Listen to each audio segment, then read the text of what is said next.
በቅድሚያም ቻናሉን ሰብስክራይብ እንዲሁም ቪዲዮ ላይክ እና ሼር ማድረጋችሁን ፈጽሞ እንዳዘነጉ። ታሪኩ የሚጀምረው ሚስጥራዊ በመሆነው የሞንተሪያ ተራራ ላይ ሲሆን ቦታው የሚታወቀውም እንግዳ በሆነው ግኝቱ ነው። በቦታው ያሉ ነዋሪዎች በስፍራው የሰዎች ቅሪተ አካልን አግኝተው በሚገባ በስርዓት ያስቀምጣሉ። በ1970 ፕሮፌሰር ያንግ አንድ ቡድን በማዋቀር ካሉን የሚባለው ተራራ ላይ ጥናት ለማድረግ ወሰነ። በተለይም ቢዛር ስለተባለው ክስተት በቂ የሆነ ምላሽ የማግኘት ፍላጎት ነበር። በመቀጠልም ሁዌይ የተባለው ሰውን ያስመለክተናል። ሁዌይ ወታደር ሲሆን የሚሰራውም ግዙፍና ሰፊ በሆነ የቁፋሮ ቦታ ላይ ነው። ስራው በጣም አድካሚ ስለሆነ አንዳንድ ወታደሮች የሚወድቁበት ጊዜ አለ። የፕሮፌሰሩ ሴት ልጅ ያንኪቢክ ትባላለች። መልካም የሆነች የመድኃኒት ቀማሚ ስትሆን ሁሌም ከጎናቸው ሆና ከመርዳቱ ወደ ኋላ ብላ አታውቅም። ታዲያ በዚህ ቅን ባህሪዋ ምክንያት ባይ ለሷ ፍላጎት ያሳያል። ከበርካታ ቀናት ቁፋሮ በኋላ ቡድኑ ግዙፍ የሆነ ፍጥረት ቅሪተ አካልን ያገኛል። ሁሉም ተገርመው ነበር። ሆኖም እያጓጓዙት እንዳለ ዋሻው ላይ አደገኛ ፍንዳታ ይከሰታል። በዚህም ፍንዳታ ምክንያት ካምፑ ላይ ከፍተኛ ውድመት ይፈጥራል። ወታደሮቹ በኮማንደራቸው ሃንጁ ያንግ እየተመሩ ከውጭ ይጠባበቁ ነበር። ከዚህ አደጋ ፕሮፌሰር ያንግ እና ጥቂት ሰራተኞች መትረፍ ችለው ነበር። ሆኖም ፍንዳታው በዋሻ ውስጥ እጅግ ጥልቅ የሆነ ሌላ ዋሻን ይፈጥራል። ይህንን ሁኔታ በጥልቀት ለመመርመር ፕሮፌሰራን በጎ ፈቃደኞችን ያሰባስባል። በርካቶች እምቢ ብለው ነበር ሁኔታውን ፈርተው። ፒንክ ግን አባቷን ለመደገፍ ስትል ወዲያውኑ ተስማማች። በእርሷ ተነሳስቶም ባይና ጓደኛው ካንግሰን ይስማማሉ። አነስ ያለ ቡድንን ማዋቀር ቻሉ። ከትንሽ ጊዜ በኋላ ያንን ዋሻ ቀስ እያሉ መቃኘት ጀመሩ። ከቆይታ በኋላም በጣም ሰፊና ጨለማ የሆነ ገደልን ያገኛሉ። ወደ ታች ሲመለከቱት በጠርዙ ላይ በሩሩ ሰርቶ ነበር። ከጥቂት ጊዜ በኋላ ስፍራው በርካታና ልዩ በሆኑ ቅሪተ አካል የተሞላ ነበር። ከጊዜያት በኋላም ሌላ አዲስ መንገድ አገኙ። ወደ ሌላኛው ተራራ የሚወስዳቸው ነበር። በመቀጠልም እጅግ ግዙፍ የሆነ የእግር አሻራን አገኙ። ጓጉተው አሻራውን ለመከተል ወሰኑ። በመቀጠልም ግን ቢራቢሮ የሚመስል ፍጥረት ይመለከታሉ። ሆኖም ቀረብ ብለው ሲመለከቱት በጣም ልዩ የሆነና አደገኛ የሌሊት ወፍ ነበር። ሌላኛው አሳዛኝ ነገር ደግሞ አንዱ ወታደር በእጁ የሌሊት ወፉን ይይዘዋል። ያ ደግሞ ሰውነቱ እንዲቃጠል አደረገው። ይህንን የተመለከቱት ሁለቱ ወታደሮች ሊረዱት አሰቡ። የሚያሳዝነው ነገር ግን ሁሉንም ወደ አመድ ነበር የቀየራቸው። ታዲያ በመቀጠል በርካታ የሆኑ ወፎች ቡድኑን ይከቡታል። ያላቸው አማራጭ መተኮስ ስለሆነ ይተኩሱባቸዋል። የሚያሳዝነው ነገር ግን ይህ ድምፅ አውሬውን ይጠራው ነበር። ሁኔታው ስለገባቸው ወታደሮቹ ለሕይወታቸው ይሯሯጡ ጀመር። በመንገድ ላይ ግን በርካቶች ሞቱ። አማራጭ ስለሌላቸው የተረፉት አንድ ላይ በመሆን ወደ ገደል ለመዝለል አሰቡ። ድንገት ታዲያ ባይና ፒንክ በአንድ አለት ላይ ገመዳቸው ተሰንቅሮ አየር ላይ ይቀራሉ። ገመድ ላይ አሽከርክሮትም ድንገት አንድ ላይ ያጣምራቸዋል። ቆይታ በኋላም ተበጥሶ ከሆነ ስፍራ ያርፋሉ። ከጊዜያ በኋላም ቤሊ ሲነቃ በፒንክ እቅፍ ውስጥ ነበር። በዚህም ምክንያት አራት ሰዎች ብቻ በቦታው እንዲተርፉ አደረገ። ባይ፣ ፒንክ፣ ያንግ እና ካንግሰን አንድ ላይ ሆኖም ስንቃቸውን ከሰበሰቡ በኋላ መንገዳቸውን ይቀጥላሉ። አሁንም ትልቅ የሆነ ዋሻን አገኙ። በመሃል ትልቅ የሆነ ማማ አለው። ፕሮፌሰሩ ይህ እጅግ የቆየ የኩኖች ማማ እንደሆነና 9 ደረጃዎችና አደገኛ የሆኑ መንፈሶች በውስጡ እንዳለ ተናገሩ። ፕሮፌሰሩ በመቀጠልም ከውስጡ ሻማ መሰል ነገር ሲያወጣ በዚያን ጊዜ እነዛ አደገኛ የሆኑት የሌሊት ወፎች ስፍራውን ይከቡታል። በመቀጠልም ባይና ፒንክን ወደ ማማው ልካቸዋል።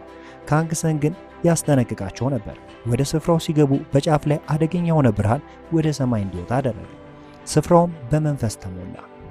ሲከፍቱት ስህተት ሰርተው ስለነበር ይህ ሁሉ እንዲፈጠር አደረጉ። ካንግሰን ሁኔታውን ለማስተካከል ሙከራ አደረገ። በዚህም ምክንያት ዋሻው ይፈርስ ጀመረ። ወፎቹም ጥቃት መሰንዘር ጀመሩ። ቡድኑን ለማምለጥ ሙከራ ያደርግ ነበር። ካንግሰን ግን ወፎቹን ለመግደል ሲል ራሱን መስዋዕት አደረገ። ሌሎች እንዲያመልጡ ማስቻለ። በመቀጠልም የተረፉት እንደ ዕድል ሆኖ የመውጫ በርን ያገኛሉ። የሌሊት ወፎቹ ወደ እነርሱ ሲጠጉ በእሳቱ አስፈራራቸው።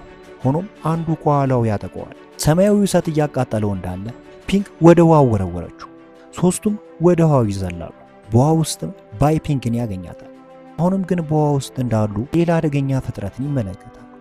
ፒንክንም ወደ ኋላ ስቦ ይወስዳታል። ባይ ብቻውን ስለቀረ ከፍተኛ የሆነ ሐዘን ስሜት ተሰማው። እንደዛም ሆኖ ግን ባይ መትረፍ ችሎ ነበር። ከሆነ ስፍራም ሆኖ ሰውነቱን ታከመ። ኮማንደር ሃን ባይ ብቻውን የተረፈ ሰው እንደሆነ ነገረው። የፒንክና አባቷ ለመትረፍ እጅግ አበሳጭቶ ስለነበር ተናዶ ከቤቱ ውስጥ ወጣ። የባቡር ጣቢያ ሲደርስም ሚስተር ዋንግ የተባለ ሰው ለባይ በላይብረሪ ውስጥ አዲስ ሥራ ይሰጠዋል። የተለመደውን ሥራውን እየሰራ የልጅነት ጓደኛውን ካይሽዋንን አገኘው። በሌላ ቀን በፕሮፌሰሩ ያንግ የተጻፈውን መጽሐፍ አገኘ። በጋዜጣ ተሸፍኖ ነበር። መጽሐፉን ሲገልጠውም ስለ ማማው ትልቅ በሆነ ሁኔታ ያብራራ ነበር። ማማውንም ፒንክና እርሱ ብቻ መክፈት እንዳለባቸው ተረዳ። የሚገርመው ነገር ኮማንደር ሃን በሕይወት ያለች አንድ ሴት መልኳን ፒንክን የሚመስል ሰው አገኘ። ሆኖም ግን አንድም የምታስታውሰው ነገር የለም ነበር። ሌላኛው ደግሞ በጣም ከፍተኛ የሆነ ኃይልም ነበራል። በዚህም ምክንያት አንድ ክፍል ውስጥ ቆለፉባት። ከ3 ዓመት በኋላ ኮማንደር ሃን ፕሮፌሰር ያንግን ወደ ዋና ከተማ መጡት። እንዴት ሊተርፍ እንደቻለም በጣም ተገርመው ነበር። ምክንያቱም የወደቀበት ቦታ ከፍታው ወደ 1200 ማይል አካባቢ ነበር። በተመሳሳይ ሁኔታ ግዙፍ የሆነው አውሬ በምዕራብ ቻይና ነዳጅ ባለበት ስፍራ እያጠቃ ነበር። በዚህም ምክንያት ከፍተኛ የሆነ ውድመት ፈጥሮ ነበር። ፕሮፌሰር ያንግ ይህንን ሲሰማ ማማውን በተገቢው ሰዓት ማስነሳት መፍትሄ ሊሆን እንደሚችል ነገራቸው። ይህ ደግሞ ኤሊየኖቹ መሬት ላይ ያለውን ጥቃት እንዲያቆሙ እንደሚያደርግ ያውቃል። ይህንን ጉዳይ ለማጣራትም ፕሮፌሰሩ ከወታደራዊ ማዕከል ስፍራ ሄደ። ባይ ላይ የሌሊት ወፏ ከፍተኛ የጀርባ ህመም እንዲሰማው እያደረገችው ነበር። አንድ ቀን በላይብረሪ ውስጥ ሆኖ ጀርባው ይቃጠል ጀመረ። በዛ ምክንያት አደገኛ ኃይል በማግኘቱ ሰዎቹና ቁሶች በአንድ ላይ እንዲሳፍፉ አደረገ። ሚስተር ዋንግ በቦታው ይደርሳል። ምትሃቱንም በመጠቀም ሁሉንም ነገር አረጋጋው። የሌሊት ወፉ ጥቃት የባይን ደም እንደመረሰው ነገረው። የኃይሉ ግን ያለ አግባብ ከተጠቀመው ውድመትን ሊፈጥር እንደሚችልም አስረዳው። ባይ እንዴት ይህንን ሊያውቅ እንደቻለ ሲጠይቀው ኃይሉን ወደ ሌላ ቁስ አስተላልፎ አሳየው። ትክክለኛ ማንነቱንም ተናገረ። የንግሥትዬ ጠባቂ እንደነበረ ነገራቸው። ከዚህ በፊት ለንግሥቷ ብለው የተሰዉትን የሰዎች መንፈስን ያስመለክተው ነበር። ከነሳ ውስጥ አንዱ ካንግሰን ነበር። በመቀጠልም ሉሌ የባይ አያቱ እንደሆነ ነገረው። ሉሌ ኤሊየኖችን የማጥፋት ዓላማ ያለው እንደሆነም ጭምርና ሉሉ በርካታ ኤሊየኖችን በወጥመድ ይዛቸው ቢሞክርም የሚያሳዝነው ግን እያንዳንዶቹ ወደ ሰዎች ውስጥ የገቡ ሲሆን በሰዎች ውስጥም ተደብቀዋል አለው። ወደ ሰዎች የተደበቁት ኤሊየኖች አንድ የጣረ ሞት ጎሳን ፈጥረዋል አለ። እነዚህ ጎሳዎች አሁን ላይ ባይን እየፈለጉት እንደሆነ ነገረው። ይህንን ሁኔታ ያስተካክላል ተብሎ የሚጠበቀውም ባይ ነው። የሚገርመው ነገር ግን ፒንክ ትውስቷን አግኝታ አባቷን የማፈላለግ ፍላጎት እንዳላት ለኮማንደር ሃን ነገረችው። ይህንን ሲሰማ ለባይ በፍጥነት ነገረው። መጀመሪያ ላይ መሄድ አልፈለገም ነበር። ሆኖም ፒንክ በቦታው እንዳለች ሲሰማ ሊቀላቀላቸው ወሰነ። ኮማንደር ሃንና ካይዋን የተባለው ሰውም ተቀላቀሏቸው። ኮማንደሩ ወደ ሰሜን ቻይና በመውሰድ አዲስ ቡድን አስተዋወቃቸው። ቡድኑ አዲሱን ቸው ቼንግሩን አካቷል።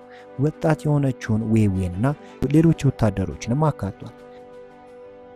ፒንግ አሁን የምትጠራው ሸርሊ ተብላ ነው። ባይ ግን አሁን ፒንግ ብሎ ነው የሚጠራት። ሆኖም ስሟ ሸርሊ እንደሆነ ነገረችው። በመቀጠልም ቡድኑ ስንቁንና አስፈላጊ መሳሪያ በመያዝ ሰፊው በረሃ መጓዝ ጀመረ። በጉዟቸው መሃል ታዲያ ከፍተኛ የሆነ አቧራ የቀላቀለ አውሎ ነፋስ ተነሳ። በዛም ምክንያት ካስዋንና ሌሎቹ የቡድኑ አባሎች ተነጠሉ። ከቀናት በኋላ የባይ ቡድን በአንድ ነዳጅ የሚገኝበት ስፍራ ደረሰ። የካይዋን ቡድን ግን በበረሃው ተነጥሎ ቀርቶ ነበር። የሚያሳዝነው ደግሞ ያ አደገኛ ፍጥረት ካስዋንና ከአንድ ሰው ውጭ ያሉትን ሰዎች በበረሃው ውስጥ ገሎ አስቀራቸው። ካስዋንና ጓደኛው ግን ሌላኛው ቡድን መቀላቀል ችለው ነበር። ባይን ይህንን ጭፍጨፋ ማስቆም አለብን አለ። ትንሽ በመሃላቸው አለመግባባት ተፈጥሮ ነበር። ታዲያ በመሃል ከፍተኛ ድምፅ ሲሰሙ የመጀመሪያውን አውሬ በያዙት መሳሪያ ገደሉት። ሆኖም ከቆይታ በኋላ ሲሰወረባቸው ፒንክ ወደ አንድ ትምህርት ቤት ታቀናለች። ባይም ስለተመለከታት ተከተላት።